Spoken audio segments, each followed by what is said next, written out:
ഞാൻ അമ്മയോട് കുറച്ചു കാര്യങ്ങൾ തുറന്ന് സംസാരിച്ചു. അമ്മ ഇപ്പൊ സംസാരിച്ചത് അത്ര നല്ല കാര്യമായിട്ടാ എനിക്ക് തോന്നിയത്. എല്ലാം ശരിയാവും ചേച്ചി. നേരാ. തിരുമേനിയും കൂടി വന്നു കഴിയുമ്പോ എല്ലാം നേരെയാവും.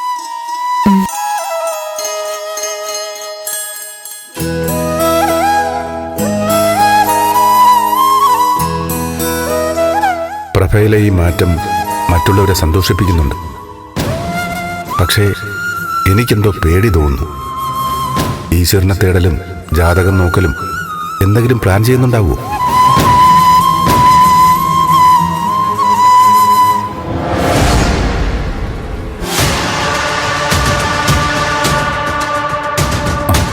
ധൈര്യമായി പൊക്കോളൂ. ബാക്കിയൊക്കെ ഞാൻ ഏറ്റു. ബ്രഹ്മദത്തൻ തിരുമേനിയെ എനിക്കൊന്ന് കാണാൻ പറ്റുമോ? മുറിയിൽ വിശ്രമിക്കുക. ഇപ്പോ മേഡം കാണാതിരിക്കുന്നതാ നല്ലത്. അതെന്താ? എനിക്ക് ഇതിൽ ചില മാറ്റങ്ങൾ വരുത്തണം.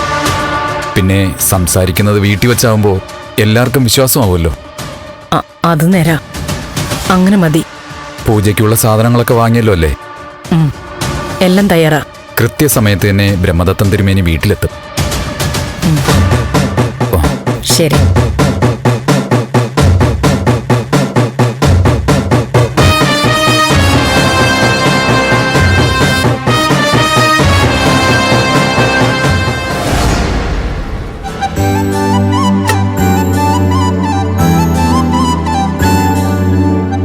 ഒന്ന് പോയി പറ ചേച്ചി പ്ലീസ്.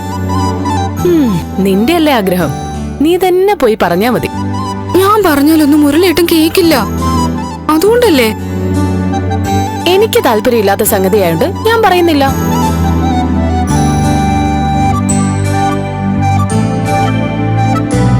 എന്താ ഗൗരി? എന്താ നാത്തൂനും കൂടെ ഒരു ഗൂഢാലോചന? അല്ല, ഉമ്മ പറയാ നമുക്കും കൂടെ പൂജയ്ക്ക് പോയാലോന്ന്. ചന്ദ്രത്തേക്ക്? അതെ ഏട്ടാ. ബ്രഹ്മദത്തൻ തിരുമേനിന്നൊക്കെ കേട്ടിട്ടുണ്ട്. ആളെങ്ങനെയാന്നൊന്ന് കാണാലോ. നമുക്ക് പോവാട്ടാ.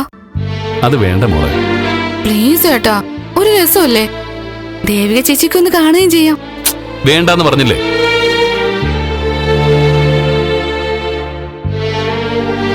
ഒന്ന് പറ ചേച്ചി, നമുക്കൂടെ പോവാന്ന്. ചേച്ചി വരുന്നില്ലെങ്കിൽ ഞാനെങ്കിലും പോട്ടെ.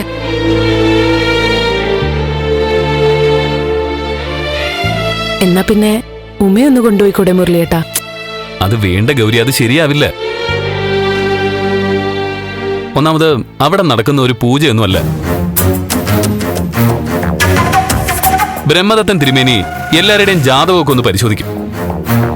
പിന്നെ പൊതുവായിട്ട് ചില കാര്യങ്ങളും പറയും. അത്രേ ഉള്ളൂ.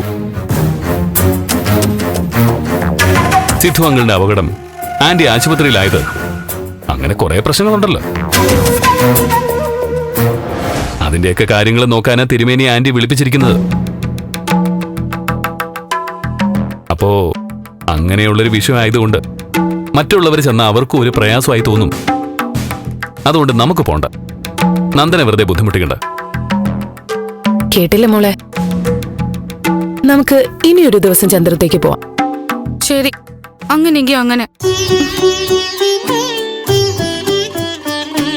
പാവം, അവക്ക് വിഷമായി. സാരമില്ല. എല്ലാത്തിനും യെസ് പറഞ്ഞാലേ അതും ശരിയാവില്ലല്ലോ. അല്ല, പ്രഭ ആന്റിക്ക് പെട്ടെന്നൊരു ആത്മീയത വരാൻ വേറെന്തെങ്കിലും കാരണമുണ്ടോ? വേറെന്ത് കാരണം? വീട്ടിലെ പ്രശ്നങ്ങൾ അറിയാം, അത് തന്നെ കാരണം. അല്ല, നമ്മളൊക്കെ ഒരു കാര്യം കാണുന്നിടത്ത് 9 കാര്യം കാണുന്ന ആളാ ആന്റി. അതുകൊണ്ടൊരു സംശയം. സംശയമൊക്കെ മാറും ബ്രഹ്മദത്തൻ തിരുമേനി ചന്ദ്രോത്തേക്ക് ചെന്നു കഴിഞ്ഞതിന് ശേഷം.